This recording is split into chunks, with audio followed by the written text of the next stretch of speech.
Hello అండి, ఈరోజు మా అమ్మ వాళ్ళ ఇంట్లో ఏమేమి చెట్లు ఉన్నాయో చూపిస్తున్నాను మీకు. ఉసిరి, తులసి ఇవి పూజించడానికి మా అమ్మ పెట్టుకుంది. కొన్ని షో చెట్లు ఉన్నాయి. ఇది మనీ ప్లాంట్. షో చెట్ల వల్ల మనకి ఆక్సిజన్ అందుతుందని అంటారు. మా అమ్మ వాళ్ళకి నేల లేదండి, అందుకే కుండీలలో పెట్టేసినారు. బయట కొంచెం ప్లేస్ ఉంటే దాంట్లో మామిడి చెట్టు, జామ చెట్టు పెట్టినారు.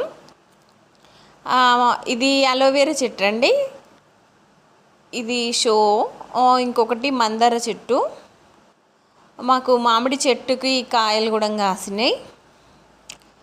దీంట్లో ఇంకొక తులసి చెట్టు ఉందండి. తులసిలో చాలా రకాలు ఉంటాయి కదా. ఇది తమ్మలపాకు చెట్టు కూడా ఉంది. దానిమ్మ చెట్టు ఉంది చూడండి.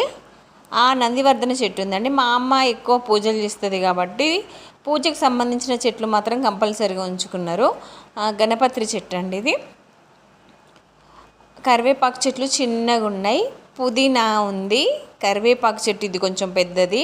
శంకుపూల చెట్టు కూడా ఉందండి. బంతిపూల చెట్లు ఉన్నాయి, మీకు కనిపిస్తున్నాయి అక్కడ. ఇది కోల్బెల్ట్ ఏరియా అండి, అంటే సింగరేణి ఏరియా. పొల్యూషన్ ఎక్కువగా ఉంటుంది కాబట్టి ప్రతి ఇంట్లో కంపల్సరీగా చెట్లు ఉంటాయండి. ఈ చెట్ల వల్ల మనకి పొల్యూషను మరియు వేడిని తట్టుకోవడానికి కంపల్సరీగా చెట్లు పెట్టుకుంటారు. ఈ చెట్ల వల్ల ఎంతో కొంత మనకు పొల్యూషన్ తగ్గుతుంది, మళ్ళీ మనకి కొంచెం వేడి కూడా తగ్గుతుంది.